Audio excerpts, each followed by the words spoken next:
తెలంగాణ మొత్తం లోక్సభ స్థానాలకు ఓటింగ్ కొనసాగుతుంటే ఉమ్మడి మహబూబ్ నగర్ జిల్లాలో మాత్రం 2 గ్రామాల ప్రజలు ఓటు హక్కు వినియోగించుకోకుండా పోలింగ్ ను బహిష్కరించి నిరసన వ్యక్తం చేస్తున్నారు. తమ సమస్యను పరిష్కరించాలని డిమాండ్ చేస్తున్నారు. మహబూబ్ నగర్ జిల్లా సమీపంలోని ఎదిరే గ్రామ సమీపంలో అమరాజా బ్యాటరీ కంపెనీ ఏర్పాటును విరమించుకోవాలని గత 59 రోజుల నుంచి నిరసనలు చేస్తున్నారు. అధికారులు ఎవరూ స్పందించడం లేదని పార్లమెంట్ ఎన్నికలను బహిష్కరించారు.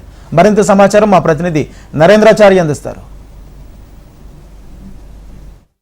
పార్లమెంట్ ఎన్నికల పోలింగ్ ఉమ్మడి పాలమూరు జిల్లాలో ప్రశాంతంగా కొనసాగుతున్నాయి. ఉదయం 7 గంటల ప్రారంభమైన పోలింగ్ అక్కడక్కడ కొన్ని ప్రాంతాల్లో ఈవీఎంలు నిర్వహించినప్పటికీ మిగతా అన్ని ప్రాంతాల్లో కూడా ప్రశాంతమైన వాతావరణంలో మాత్రం ఎన్నికలు కొనసాగుతున్న పరిస్థితి కనిపిస్తుంది. అయితే మహబూబ్నగర్ మున్సిపాలిటీ పరిధిలోని ఎదిరే గ్రామంలో మాత్రం ఎన్నికలను ఎదిరే గ్రామస్తులు బహిష్కరించారు. మనం చూస్తున్నాం మహబూబ్నగర్ జిల్లా కేంద్రంలోని 4వ వార్డుకు సంబంధించినటువంటి ఈ పోలింగ్ బూత్లో ఉంటుంది. ఇక్కడ 94, 95, 96 పోలింగ్ బూత్లో ఉన్నటువంటి ఈ ఎదిరే గ్రామస్తులు మొత్తం అమరాజా కంపెనీ సమీపంలో ఉన్నట్టు అమరాజా కంపెనీ నిర్మాణాన్ని అడ్డుకోవాలని, ఇక్కడ నిర్మించవద్దు, ఏర్పాటు చేయవద్దంటూ ఇప్పటికే ఎన్నికలు కూడా బహిష్కరించిన పరిస్థితి కనిపిస్తుంది. దాదాపు ఉదయం 7 గంటల నుంచి ఇప్పటివరకు కూడా ఈ పోలింగ్ బూత్ లో నిర్మానుషంగా కనిపిస్తూ ఉంది. ఎవరు కూడా ఓటింగ్ మాత్రం రావడం లేదు.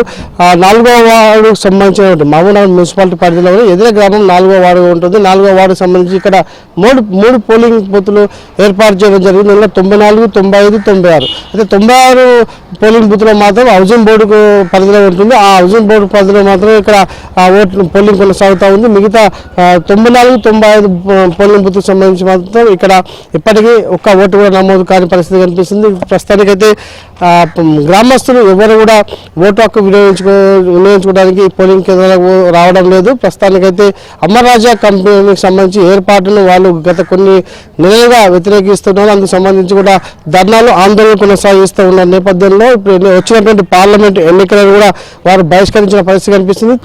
59 రోజుల నుంచి ఈ దీక్ష కొనసాగిస్తున్నాం ఇక్కడ గ్రామ పంచాయతీ దగ్గర. అయినా కూడా ప్రజాప్రతినిధులు కానీ అధికారులు కానీ వచ్చి మీ సమస్యలు ఏంటి అని తెలుసుకునే నాతుడే లేడు.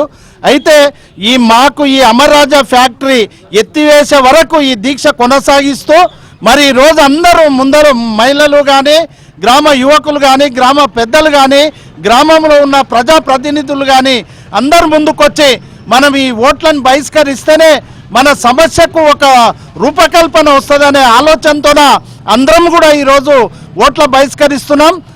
అందరూ కూడా స్వచ్ఛందంగానే బహిష్కరిస్తున్నారు. ఎవరు కూడా ఒకరిని ఓటు వేయండి వేయొద్దని ఎవరు చెప్పడం లేదు. వాళ్ళే ముందుకొచ్చు నేను ఓటేయను, ఈ అమరాజా బ్యాటరీ కంపెనీ తీసేసే వరకు మనము ఓటు వేసేదే లేదు, ప్లస్ ఇక్కడ దీక్షను కొనసాగించాలని అందరం కూడా నిర్ణయించుకున్నాం. చెప్పండి, ఎన్ని రోజుల నుంచి దీక్ష కొనసాగిస్తున్నారు? ఈరోజు ఎన్నికలు బహిష్కరించే కారణం ఏంటి? గత 60 రోజులుగా శాంతియుతంగా నిరాహార దీక్షను చేపట్టడం జరుగుతుంది.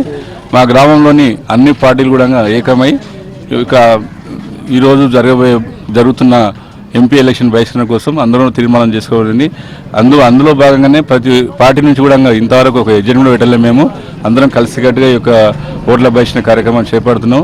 ఎందుకంటే ఫ్యూచర్లో ఈ అమరాజా కంపెనీ రావడం వల్ల మా పరిసర ప్రాంతాలు కానీ ఇక్కడ జీవనం కొనసాగించకపోవడం వల్ల జరుగుతుందని, అదేవిధంగా పంట పొలాలు కానీ ఇవన్నీ నాశనం అవుతాయి. కాబట్టి మా గ్రామంలో ఉన్న ప్రతి ఒక్కరు కూడా మీటింగ్ పెట్టుకొని ప్రజాప్రతినిధులందరూ, గ్రామ యువకులు, యువజన సంఘాల నాయకులు, ప్రజలు అందరూ కలిసికట్టుగా తీర్మానం చేసి ఈ యొక్క కార్యక్రమాన్ని విజయవంతం చేస్తున్నాం. 59 రోజులుగా తాము శాంతియుతంగా నిరసన తెలుపుతున్నప్పటికీ కూడా అధికారులు ఎవరూ స్పందించకపోవడంతో తాము ఎన్నికలను బహిష్కరించాల్సిన నిర్ణయం తీసుకోవాల్సి వచ్చింది. స్వచ్ఛందంగా ఎదురే గ్రామస్తులందరూ కూడా ఓట్లు వేయడానికి నిరాకరిస్తున్నారు. వాళ్ళందరూ కూడా ఇంటికే పరిమితమైన పరిస్థితి కనిపిస్తుంది. దీంతో ప్రస్తుతానికి ఎదురే గ్రామంలో మాత్రం పోలింగ్ బూత్లో మాత్రం ఓటింగ్ ఎవరు కూడా వేయడం లేని పరిస్థితి కనిపిస్తుంది. మొత్తానికి అమరాజా కంపెనీ పూర్తి స్థాయిలో ఇక్కడ నుంచి ఎత్తేస్తే తప్ప తాము ఆందోళన విరమించమని చెప్పేసి ఎదురే గ్రామస్తులు చెప్తున్న పరిస్థితి కనిపిస్తుంది. Srinivasa నందాచారి, HM TV, Mahabubnagar.